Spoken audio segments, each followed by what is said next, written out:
안녕하세요. 오만사입니다. 저는 30대 중반의 여자입니다.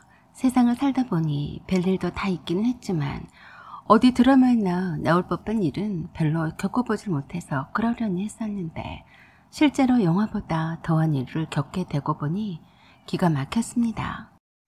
저에게는 5년 정도 사귄 남자친구가 있었어요.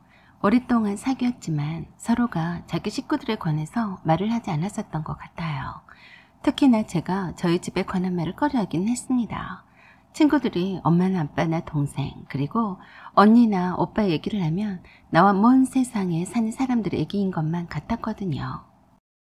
저는 부모님의 사랑을 모르고 컸습니다. 저를 분명히 낳아주신 엄마와 아빠가 계실 텐데 한 번도 남들처럼 함께 살아보질 못했습니다. 아빠의 얼굴은 사진으로만 봤었고 기억도 없습니다. 아빠는 제가 초등학교 6학년일 때 돌아가셨다고 했고 그때 할머니 손에 이끌려서 장례식장에 갔었던 기억이 납니다. 아빠는 몸이 좋지 않아서 늘 병원 신세를 져야 했다는데 그 때문에 엄마가 살던 집도 날리고 힘들어서 저를 버리고 갔다고 했습니다. 할머니한테 잘 키워달라고 부탁한다는 편지만 남기고 떠났다고 하더라고요.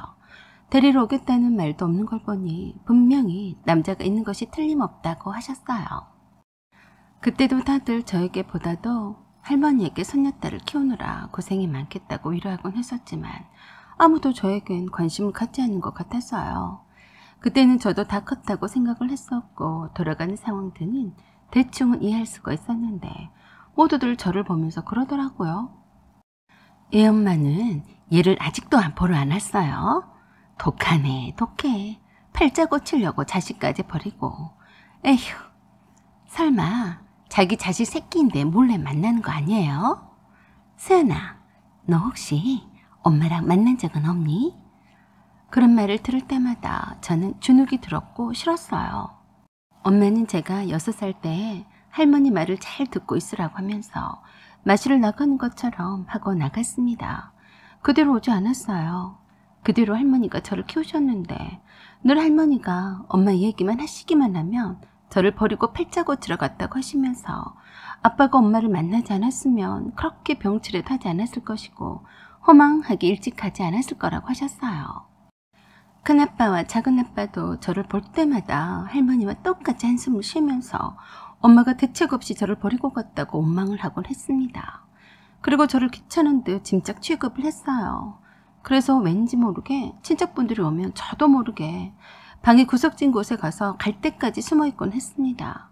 저를 보면 또 엄마 욕을 하고 좋은 소리를 하지 않았으니까요. 그리고 주변 사람들의 눈치를 보는 것이 습관이 되어버렸어요. 어른들이 나를 보고 무슨 말을 하나 하고 말 한마디에도 긴장을 하게 되었고 저는 항상 어른들을 힘들게 하는 존재라고만 생각하게 되었습니다. 그도 그럴 것이 저의 학비와 생활비를 큰아빠와 작은아빠가 대주셨기 때문이었어요.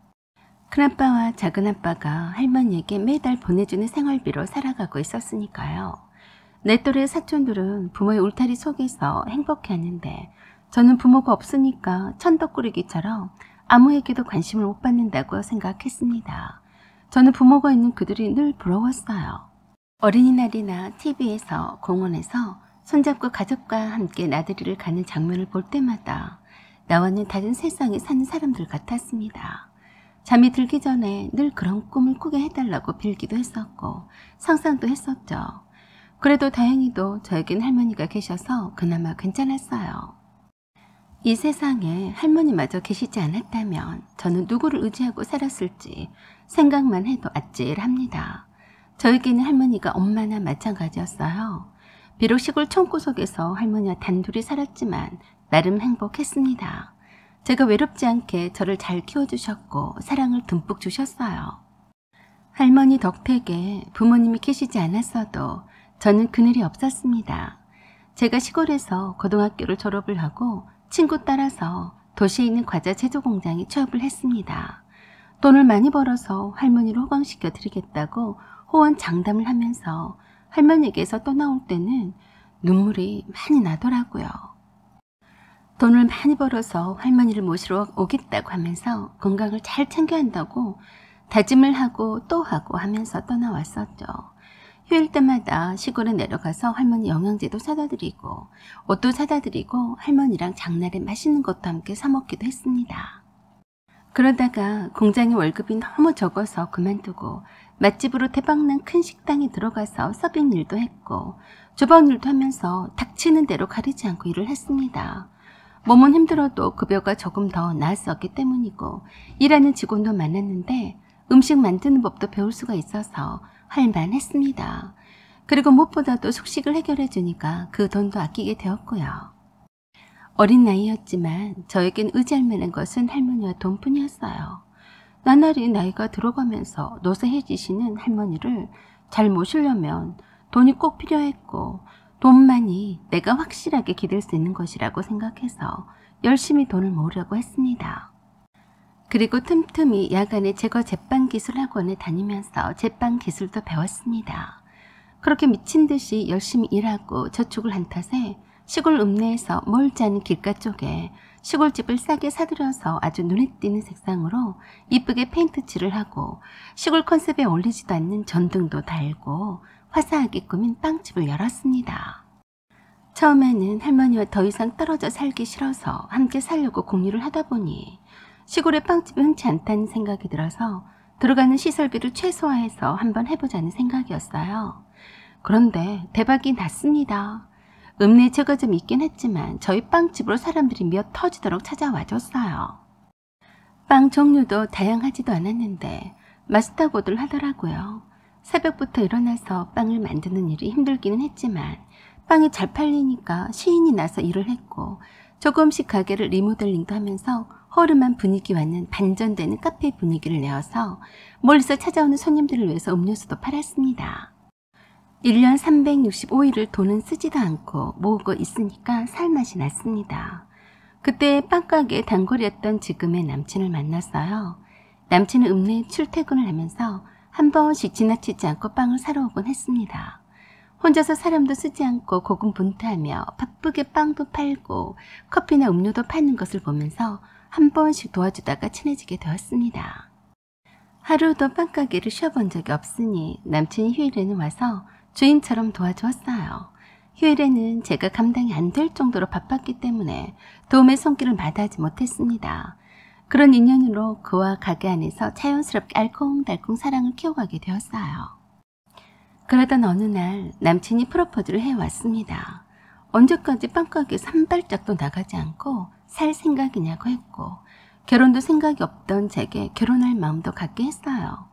그리고 그 시골에도 알바를 모집했더니 금방 많이 왔더라고요. 오랫동안 빵가게를 운영을 하느라 바깥 나들이는 꿈도 못 꾸고 살았었는데 그런 날을 남친은 일부러 평일에 휴가를 써서 저를 데리고 한 번씩 다녔습니다. 할머니한테도 매번 올 때마다 맛있는 거 사다가 선물했고 집안일도 신경을 써주곤 했습니다. 그런 남친을 바라보면 마음이 따뜻해졌고 행복했어요. 그리고 밤에는 한적한 시골 동네라서 인적이 드물어서 무섭기도 했는데 남친이 문 닫을 때까지 가게를 지켜주기도 해서 참 든든했습니다. 드디어 남친 집으로 남친 어머니가 놀러오라고 하셨다길래 빵도 가득 담아서 들고 찾아갔습니다. 오래간만에 멋도 잔뜩 부리고 있는 대로 치장은 다 하고 갔습니다. 남친의 여동생 둘도 다 저를 기다리고 있더라고요.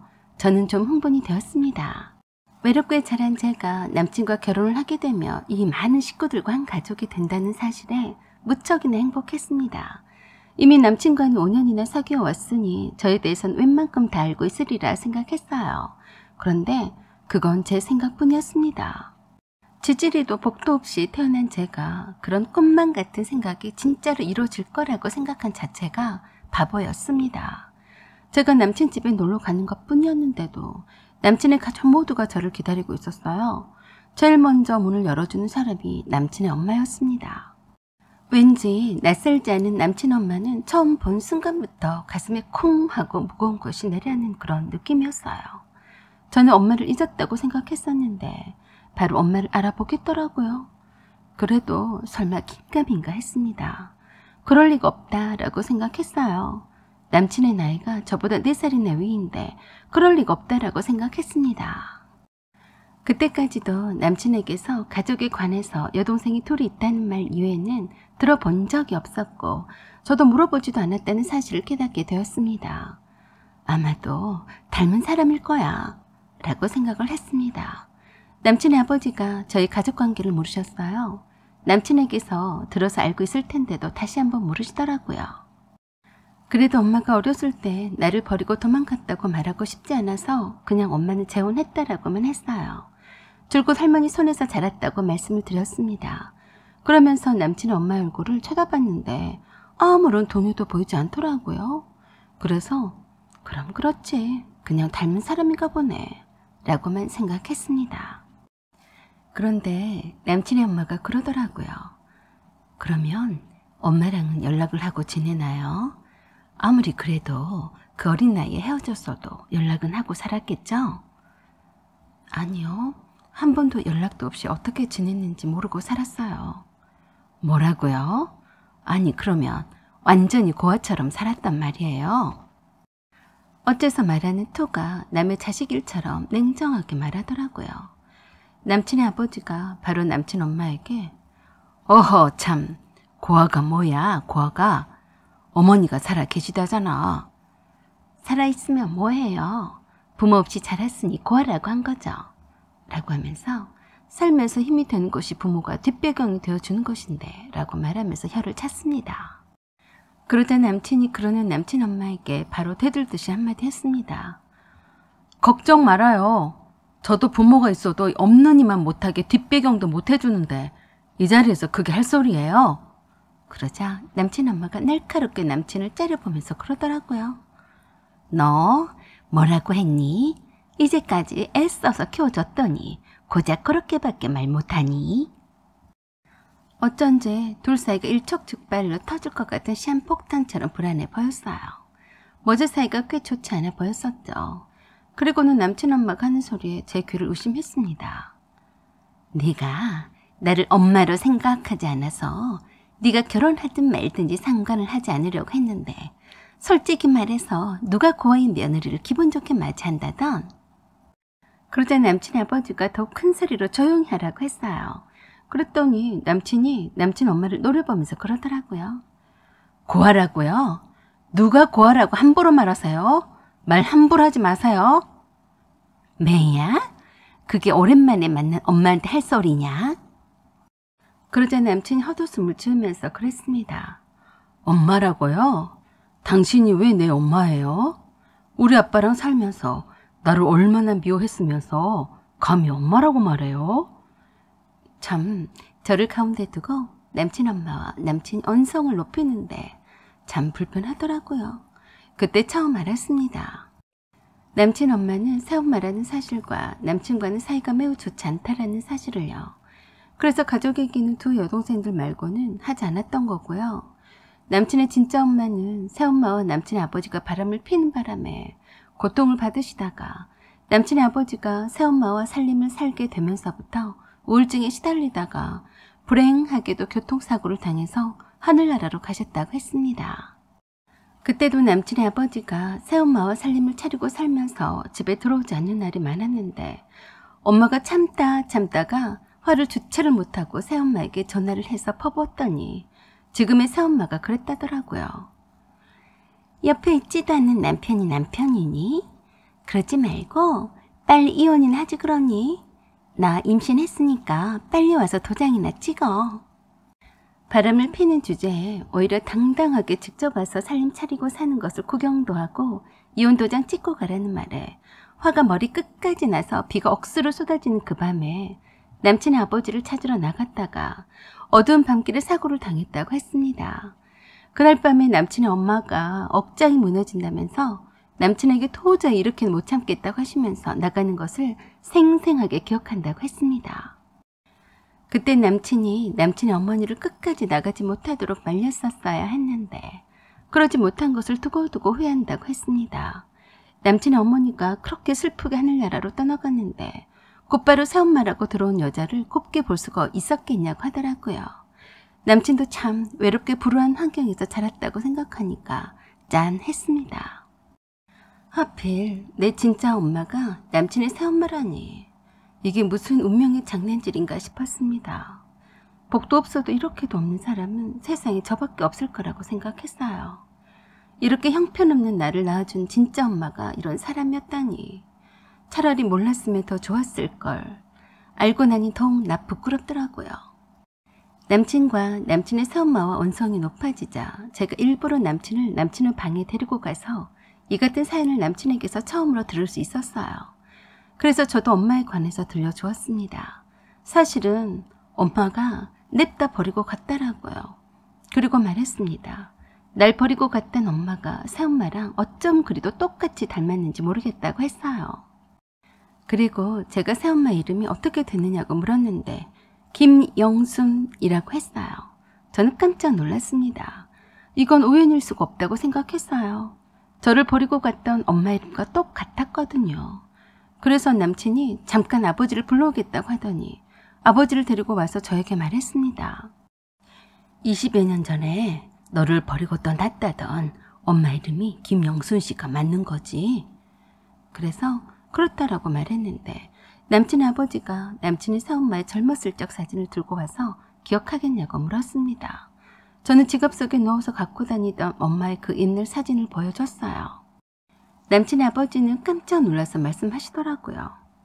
분명히 맞는 것 같은데 그때는 분명히 애가 없다고 했는데 라고 갸우뚱거렸습니다. 아빠가 당시에 병을 입원 중이었다라고도 말해줬습니다. 저의 진짜 엄마가 남친의 새엄마였다는 것이 확실해졌습니다. 저는 분명히 저의 진짜 엄마를 단번에 알아봤는데 엄마는 딸을 못 알아본 것이었어요.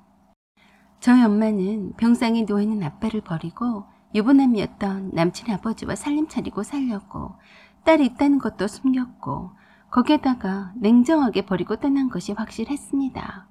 남친의 아버지도 그제서야 많은 것을 숨기고서 저를 낳아준 엄마가 접근한 사실에 대해서 경악을 했습니다. 저희 남친은 저와 혈육 관계는 아니었지만 어찌 보면 오빠와 여동생이 사이였어요. 그리고 남친의 두 여동생들은 저희 엄마가 낳은 아버지가 다른 이부 동생들인 셈이었습니다. 참 남친과의 관계도 복잡하게 얽혀버렸습니다. 남친과 남친 아버지와 함께 거실로 나와서 남친 아버지가 남친의 새엄마에게 말을 했어요. 제가 전 남편의 딸이라고요. 무슨 소리였냐며 전 남편과는 딸이 없었노라고 거짓말을 했습니다. 딸 이름도 기억을 못하는 걸 보니 참 실망이 되었습니다. 얼굴은 20년이 지났으니 못 알아본다 치더라도 아무리 그래도 버린 딸의 이름조차도 잊어버리고 살았다니 기가 막히더라고요. 남친 아버지가 제가 간직하고 있던 엄마의 입늘 사진을 꺼내서 보여줘도 자기가 아니라면서 손사래를 치고 저를 가리키며 모르는 애라고 끝까지 우겼습니다. 이제 와서 솔직하게 말한다고 한들 누가 뭘 할 사람도 없는데 굳이 부정을 하는 걸 보니 괜히 서글펐습니다. 나는 참 태생이 복조가리도 없구나 싶었어요. 할머니와 친척들이 했던 말이 맞구나 싶어서 차라리 모른 채 살았더라면 더 좋았을 걸 하는 생각도 들었습니다. 남친의 새엄마라는 여자는 딸이 있는 것도 숨긴 채 유부남이었던 남친의 아버지를 꼬셔서 팔자를 고치려 했던 것이 맞았어요. 그 때문에 남친의 엄마가 하늘나라로 가버렸고요. 할머니도 늘 저희 엄마를 아빠가 만나지 않았으면 저렇게 몹쓸 병에 걸려서 일찍 저 세상으로 가지 않았을 거라고 했었는데 그 말도 맞는 말이었던 것 같았습니다. 저는 남친에게 그랬어요. 우린 그냥 오빠 동생 사이로 있어야겠다. 결혼은 물 건너 간 거니까 어쩔 수 없지. 남친의 아버지는 자기가 낳은 딸이 눈앞에 버젓이 있는데도 이름도 기억 못하고 끝까지 딸이 있다는 것을 부정하는 것을 보면서 그때서야 탄식을 했습니다. 그동안 살아오면서 얼마나 많이 속이고 살아왔겠냐면서 번처했던 남친 엄마가 그 때문에 얼마나 고통을 받았을 거며 그것을 지켜봐왔던 남친이 새엄마에게서 얼마나 큰 상처를 받았겠냐며 후회를 했습니다. 그런 중에도 남친의 새엄마는 자기가 낳은 딸이 아니라고 하다가 양심이 찔렸는지 조용히 안방으로 들어가 버리더라고요. 저에게는 어떤 말 한마디도 하지 않고 노래만 보다가 할 말이 없었는지 그냥 방에 들어가서 나오지 않았습니다. 남친의 아버지는 남친에게 미안하다고 했어요. 남친의 엄마가 새엄마의 전화를 받고 화가 나서 그 밤중에 나갔다가 사고를 당했으니 얼마나 그 상처가 컸겠냐며 세심하게 거기까지 마음을 쓰지 못하고 새엄마에게 반항하는 남친을 미워만 했다고 정말 미안했다고 하셨어요. 남친의 아버지는 남친의 새엄마의 말만 믿고서 그동안 힘들게 했다면서 그렇게 악랄하게 남친의 엄마에게 남친의 새엄마가 진상짓을 하는 줄은 감쪽같이 몰랐다면서 그 오랜 세월 동안 남친의 편을 들어주지 못해서 정말로 미안하다고 했습니다. 그리고 저에게도 정말 미안하다고 했어요. 딸이 있는 줄 알았다면 그렇게 버리고 오게 하진 않았을 텐데 그동안 그와처럼 얼마나 힘들었겠냐며 거듭 미안하다고 했습니다. 그 후로도 남친의 새엄마는 끝까지 저를 모른다면서 발뺌을 한 탓에 남친의 아버지와 사이가 많이 나빠졌다고 했어요. 그러다가 급기야는 별거를 한다는 말까지 들려왔습니다. 그러던지 말던지 내 알 바가 아니라고 생각했습니다. 그 뒤로도 남친은 자주 평상시와 같이 여전히 저의 가게에 자주 와서 저를 돕곤 했습니다. 남친의 새엄마가 저의 진짜 엄마라는 사실을 알게 되었다고 해도 별다를 건 없었어요. 그냥 오빠와 동생 사이로 남기로 했으니까요. 그런지 얼마 후에 남친이 그러더라고요. 남친의 아버지와 새엄마가 이혼을 했다고요. 그래서 제가 남친에게 말했습니다. 나는 원래 태생이 복이 없는 여자이니까 너랑 결혼한다고 해도 좋을 일 볼 일이 없을 거야. 그러니까 다른 좋은 여자를 만나라. 저는 그저 형이 할머니와 함께 평생을 결혼도 하지 않고 살고 싶었습니다. 할머니를 허가시켜 드리면서 말입니다. 남친은 기다리겠다고 했습니다. 우리가 결혼하는 데는 아무런 제약이 없다면서 결혼을 승낙할 때까지 기다리겠다고 했습니다. 남친의 새엄마는 남친의 아버지와 이혼하게 된 것이 저 때문이라고 할 게 뻔하네요. 아직도 저를 딸로 인정을 하지 않는 것을 보니 저도 세상에 엄마 없이 하늘에서 뚝딱 떨어졌다고 생각하려고 합니다. 그냥 이대로 서로 각자 있는 곳에서 열심히 살았으면 좋겠습니다. 사연은 여기까지입니다. 여러분의 생각과 의견을 댓글로 달아주세요. 구독과 좋아요 그리고 알림 설정 부탁드립니다. 감사합니다.